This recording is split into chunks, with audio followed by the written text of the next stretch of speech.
Kenalkan, dia adalah burung snipe atau burung berkik.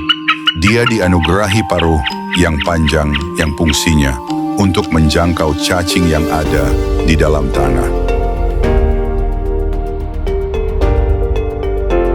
Mereka suka menggoyangkan badannya, itu adalah cara mereka mendeteksi mangsanya. Burung ini sering ditemukan di pinggir rawa atau sawah. Mereka bersarang di tanah atau rawa dengan alas yang sangat sedikit.